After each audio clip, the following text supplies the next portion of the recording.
ಇಡೀ ವಾರದ ವಿಶೇಷತೆ ಏನಿದೆ ಅನ್ನೋದರ ಬಗ್ಗೆ ಮಾಹಿತಿ ತಿಳಿಸ್ಕೊಡಿ.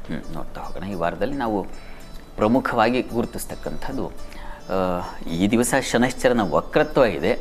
ಅದನ್ನು ಮನಸ್ಸಲ್ಲಿಟ್ಕೊಂಡು ನಾಳೆ ಬಹಳ ವಿಶಿಷ್ಟವಾದ ಒಂದು ನಾವೇನು ಸಂಕಷ್ಟಹರ ಗಣಪತಿ ಅದನ್ನು ನೋಡ್ತೀವಿ.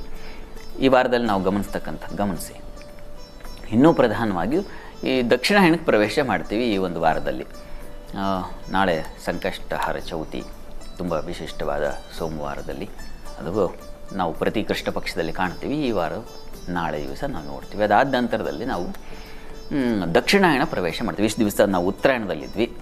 ಇನ್ನು ರವಿಯ ಸಂಕ್ರಮಣ ಕರ್ಕಟಕ ರಾಶಿಯನ್ನು ಪ್ರವೇಶ ಮಾಡ್ತಕ್ಕಂಥದ್ದು ನೋಡ್ತೀವಿ. 16ನೇ ತಾರೀಕು ಅದು ಬುಧವಾರ, ಸೋಮವಾರವಲ್ಲ ಬುಧವಾರ. ಆ ದಿವಸ ಸೂರ್ಯ ಏನು ಕರ್ಕಟಕ ರಾಶಿಯನ್ನು ಪ್ರವೇಶ ಮಾಡ್ತಾನೆ. ಇದು ಪ್ರಧಾನವಾದ ಅಂಶ. ದಕ್ಷಿಣಾಯಣ ಅಂತಕ್ಕಂಥದ್ದು, ಉತ್ತರಾಯಣ ಬಹಳ ಶ್ರೇಷ್ಠ, ದಕ್ಷಿಣಾಯಣ ನಮಗೆ ಏನು ಅಷ್ಟು ಶ್ರೇಷ್ಠವಲ್ಲ ಅಂತಕ್ಕಂಥ ಒಂದು ಮನಸ್ಥಿತಿ ಅನ್ನೋದಿದ್ದರೆ ಅದು ತಪ್ಪು. ದೇವತೆಗಳ ಹಗಲು ಉತ್ತರಾಯಣ, ದೇವತೆಗಳ ರಾತ್ರಿ ನಿದ್ರಿಸ್ತಕ್ಕಂಥ ಕಾಲ ದಕ್ಷಿಣಾಯಣ ಅಂತ ನಮ್ಮಲ್ಲಿ ಇದೆ.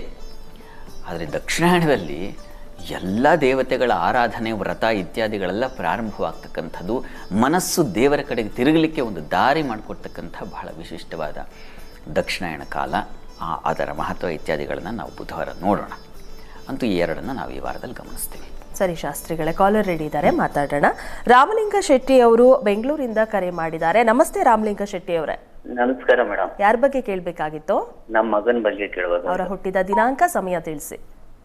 30/9/1992. ಸಮಯ ಬೆಳಿಗ್ಗೆ 5:30. ಬೆಳಗ್ಗೆ 5:30. ಏನು ಪ್ರಶ್ನೆ ಇತ್ತು ಮೇಡಮ್? ಅವರು ಇದ್ರ ಬಗ್ಗೆ, ಜೀವನ ಬಗ್ಗೆ ಸ್ವಲ್ಪ ಕೇಳಬೇಕು, ಮದುವೆ ಬಗ್ಗೆ. ಸರಿ, ಶಾಸ್ತ್ರಿಗಳಿದ್ದಾರೆ, ಮಾತಾಡಿ.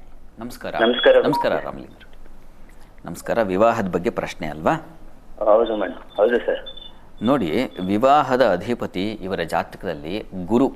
ಯಾರು ವಿವಾಹವನ್ನು ಏರ್ಪಾಡು ಮಾಡಿಕೊಡ್ತಾನೆ ಗ್ರಹಗಳಲ್ಲಿ ಅಂದರೆ ಇವರ ಜಾತಕದಲ್ಲಿ ಗುರು ಸಪ್ತಮಾಧಿಪತಿ, ವಿವಾಹದ ಅಧಿಪತಿ. ಅವನು ಮೌಢ್ಯನಾಗಿದ್ದಾನೆ. ರವಿ ಜೊತೆಗೆ ಸೇರಿಬಿಟ್ಟು ಮೌಢ್ಯತೆ ಬಂದುಬಿಟ್ಟಿದೆ. ಹೀಗಾಗಿ ಮೌಢ್ಯರಾದಾಗ, ಮಂಕಾದಾಗ ಗ್ರಹಗಳಿಗೂ ಬಲವಿಲ್ಲ ಅಂತ. ನಾವೇ ಮಂಪರಾಗಿದ್ದಾಗ ಹೀಗಾಗುತ್ತೆ. ಈ ಗ್ರಹಗಳಿಗೂ ಅದು ತಪ್ಪಿದ್ದಲ್ಲ, ಅವರಿಂದಾಗಿ ನಮಗೂ ಆ ಥರದ್ದೊಂದು ಮಂಕು ಬಂದುಬಿಡುತ್ತೆ ಅಂತ.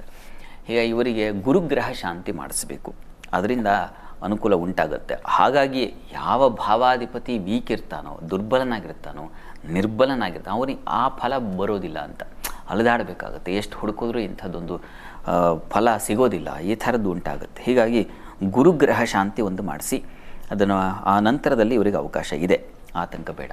ಗುರುಗ್ರಹ ಶಾಂತಿಯಿಂದ ನೀವು ಹುಡುಕುವ ಪ್ರಯತ್ನಕ್ಕೆ ಒಂದು ಫಲ ಸಿಗುತ್ತೆ, ಯೋಚನೆ ಮಾಡಬೇಡಿ. ಸಾಧ್ಯವಾದರೆ ಈಶ್ವರ ಸನ್ನಿಧಾನದಲ್ಲೂ ಒಂದು ಗಿರಿಜಾ ಕಲ್ಯಾಣ ಮಾಡಿಸಿ, ಇದು ಕೂಡ ಒಂದು ಫಲಕ್ಕೆ ಅನುಕೂಲ ಆಗುತ್ತೆ. ಎರಡು ಬೇಕು, ಒಂದು ದೋಷ ನಿವಾರಣೆ, ಮತ್ತೊಂದು ಫಲಸಿದ್ಧಿ ಅಂತ. ಇದನ್ನು ಮಾಡಿ ಶೀಘ್ರದಲ್ಲಿ ಅನುಕೂಲ ಆಗುತ್ತೆ. ನನಗನ್ಸುತ್ತೆ ಬಹುಶಃ ಅಕ್ಟೋಬರ್, ನವೆಂಬರ್, ಡಿಸೆಂಬರ್ ಈ ತಿಂಗಳಲ್ಲಿ ಸಾಧ್ಯತೆ ಹೆಚ್ಚಾಗಿದೆ. ಒಳ್ಳೆಯದಾಗಿ. ಕರೆ ಮಾಡಿದ್ದಕ್ಕೆ ಧನ್ಯವಾದಗಳು. ಇನ್ನು ಕಸ್ತೂರಿ ಅವರು ಬೆಂಗಳೂರಿಂದ ಕರೆ ಮಾಡಿದ್ದಾರೆ. ನಮಸ್ತೆ ಕಸ್ತೂರಿ ಅವರೇ. ನಮಸ್ತೆ ಮೇಡಮ್. ನಮಸ್ತೆ. ಯಾರ ಬಗ್ಗೆ ಕೇಳಬೇಕಾಗಿತ್ತು? ನಮ್ಮ ಅಪ್ಪ ಆರೋಗ್ಯ ಮತ್ತೆ ನಮ್ಮಮ್ಮ ಆರೋಗ್ಯ. ನಾನು ಅವ್ರ ಹೆಸರೇ ಇಬ್ಬರು ಹೆಸರು, ಅದು ಡೇಟ್ ಆಫ್ ಬರ್ತ್ ಇಲ್ಲ. ಒಬ್ಬೊಬ್ಬರ ಹೆಸರು ಮೇಲೆ ನನಗೆ ಅವ್ರ ಆರೋಗ್ಯ ಯಾರು ತೊಂದರೆಯಲ್ಲಿದ್ದಾರೆ ಮತ್ತೆ ಏನ್ ಪರಿಹಾರ ಅಂತ ಹೇಳ್ಬೇಕು. ಅಪ್ಪ ಅಮ್ಮ ಇಬ್ರು ಬಗ್ಗೆನೂ ಕೇಳಬೇಕಾಗಿತ್ತಾ? ಹೌದು. ಫಸ್ಟ್ ನಮ್ಮಪ್ಪ ಹೆಸರಿಲ್ಲ. ಹೇಳಿ. ನಮ್ಮಪ್ಪ ಹೆಸರು ವೆಂಕಟೇಶ್ ರೆಡ್ಡಿ. ಸಾರಿ, ವೆಂಕಟೇಶ್ ರೆಡ್ಡಿ. ವೆಂಕಟೇಶ್ ರೆಡ್ಡಿ. ಆಯಿತು. ಓಕೆ. ನೋಡಿ, ಅವ್ರದ್ದು ವೆಂಕಟೇಶ್ ರೆಡ್ಡಿ ಗೊತ್ತಾಯ್ತು. ನಮ್ಮಮ್ಮ ಇನ್ನೊಂದು ತಾಯಿ ಹೆಸರು ಶ್ಯಾಮಲಾ. ಸರಿ, ಆಯಿತು. ನೋಡಿ, ಎರಡನ್ನು ಗಮನಿಸ್ಕೊಂಡಾಗ ಒಂದು ಶ್ರವಣ ನಕ್ಷತ್ರ, ಮತ್ತೊಂದು ಆರದ್ರ ಬರುತ್ತೆ. ಮಿಥುನ ಮತ್ತು ಆರದ್ರ ಮಕರ ಅಂತಂದರೆ ನೋಡಿ, ಮಕರ ರಾಶಿಯ ಅಧಿಪತಿ ಶನೈಶ್ಚರ ಈಗ ತೃತೀಯದಲ್ಲಿದ್ದಾನೆ. ನಿಮ್ಮ ತಾಯಿಯವ್ರ ಬಗ್ಗೆ ನಾನು ಹೇಳ್ತಾ ಇದ್ದೀನಿ. ಈಗ ಅವರಿಗೆ ಏನು ರೋಗದ ಅಧಿಪತಿ ಸಪ್ತಮದಲ್ಲಿದ್ದಾನೆ. ಈ ಕಾರಣದಿಂದಾಗಿ ಸ್ವಲ್ಪ ಆರೋಗ್ಯದಲ್ಲಿ ವ್ಯತ್ಯಾಸ ಇರುತ್ತದೆ. ಸ್ಕಿನ್ ಸಂಬಂಧಿಸಿರ್ತಕ್ಕಂಥದ್ದಾಗಬಹುದು, ಕಾಲಿನ ಬಾಧೆ ಇರಬಹುದು, ಈ ಥರದ್ದು ಒಂದು ಸಾಧ್ಯತೆಯನ್ನು ಸೂಚಿಸ್ತಾ ಇದೆ. ಹೀಗಾಗಿ ಹತ್ತಿರದಲ್ಲಿ ಯಾವುದಾದ್ರು ಶನೈಶ್ಚರ ಸನ್ನಿಧಾನ ಇದ್ದರೆ ಶನೈಶ್ಚರನಿಗೆ ರುದ್ರಾಭಿಷೇಕ ಮಾಡಿಸ್ಲಿಕ್ಕೆ ಹೇಳಿ, ಪ್ರತಿ ಶನಿವಾರ ಹೀಗೆ 8 ಶನಿವಾರ ಮಾಡಿಸ್ಲಿ. ಮತ್ತು ಶನೈಶ್ಚರ ಕವಚ ಕೇಳಿಸ್ಕೊಂಡ್ರೆ ಸಾಕಾಗುತ್ತೆ. ಅವರ ಆರೋಗ್ಯದ ಸ್ವಲ್ಪ ಚೇತರಿಕೆ ಕಾಣಬಹುದು.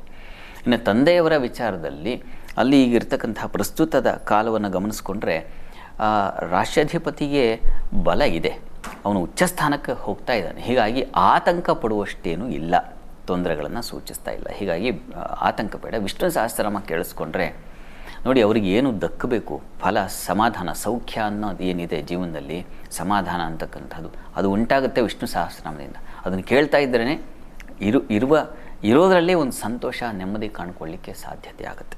ಅದನ್ನು ಮಾಡಲಿ ಅವರು. ವಿಷ್ಣು ಸಹಸ್ರನಾಮ ತಂದೆಯವರು ಕೇಳ್ತಕ್ಕಂಥದ್ದು, ಶನೈಶ್ಚರ ಕವಚ ತಾಯಿ ಕೇಳ್ತಕ್ಕಂಥದ್ದು, ಇದು ಪರಿಹಾರ. ಒಳ್ಳೆಯದಾಗಲಿ. ಕರೆ ಮಾಡಿದ್ದಕ್ಕಾಗಿ ಧನ್ಯವಾದಗಳು.